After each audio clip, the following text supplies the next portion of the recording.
There's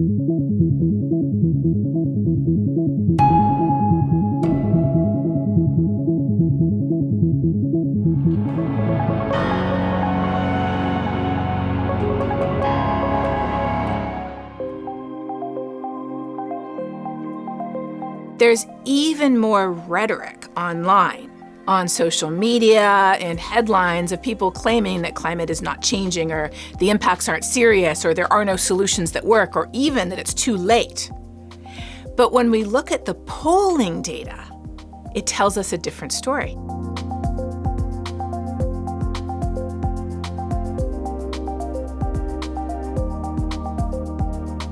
Compared to 2 years ago, we are facing a much more uphill battle online as algorithms have been changed, whether deliberately or not, such that the ultimate result is that false information continues to be magnified even more than it was even 2 years ago.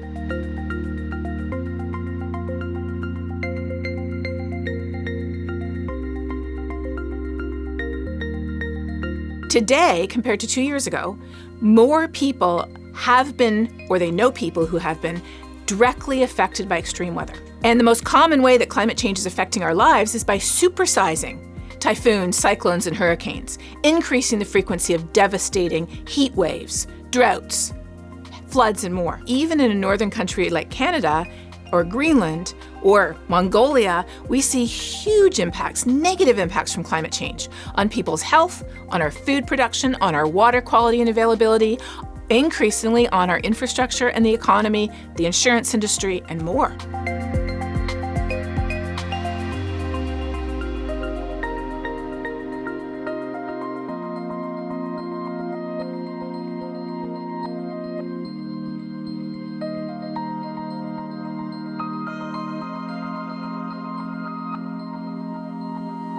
A thermometer does not give you a different answer depending on the way you vote.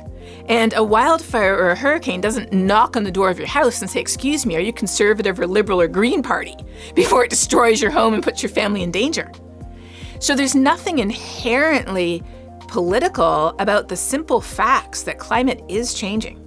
Humans are responsible. We've really checked. It's not the sun or volcanoes. In fact, according to natural factors, we should be getting cooler right now, not warmer. So my dream is that people and politicians across the spectrum would agree it's real, it's us, it's bad, and we need to fix it. And then they would argue over who has the best solutions.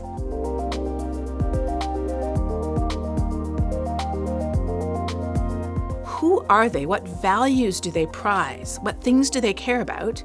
And then what climate solutions could help them be an even better parent, an even shrewder business person, an even more loving neighbor or family member or community member, an even more genuine member of their faith. All we have to do is to help them figure out how what they already care about, not what we care about, but what they already care about, makes them the perfect person to advocate for climate action.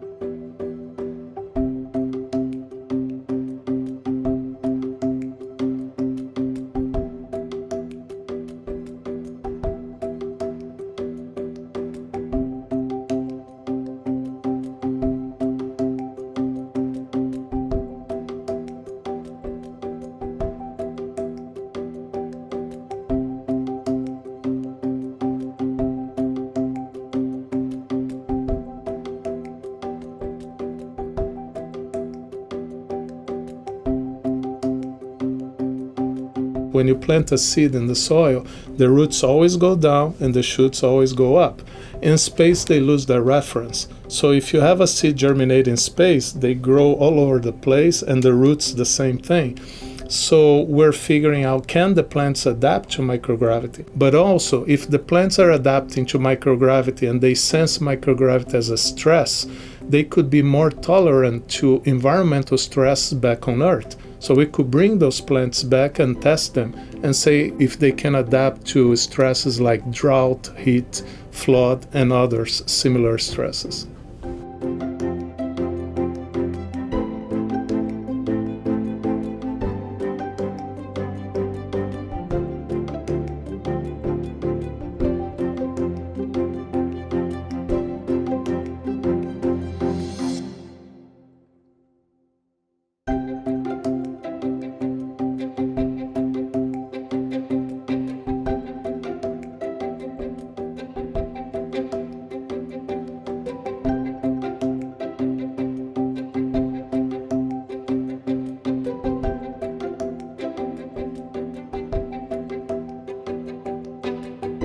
Everybody in Nigeria eats egusi, and even other people in some West African countries and Africans in the diaspora, this is something they could connect to. So the idea was something that originates from this part of the world.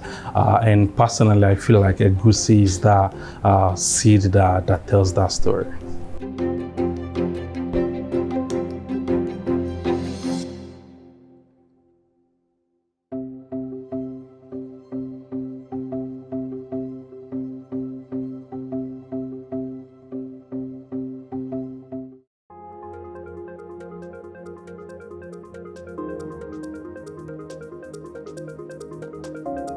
We notice today that users are very enthusiastic about using LLM tools, that they provide any type of data and information, even confidential data, to the point that they provide 74% of their confidential data to the LLMs.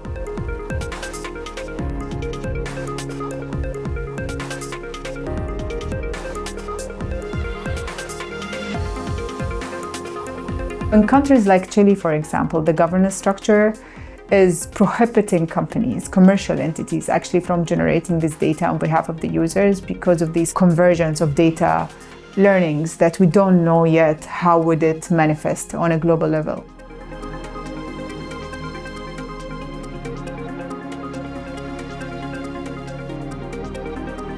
Amplifying misinformation and disinformation into the platforms, into social media platforms, has been happening in 83% increment globally. What used to be very difficult for you to maybe generate a video or generate an image and pass it by as an authentic message in the past, today it became very easy with the different tools that exist within the different LLM spaces.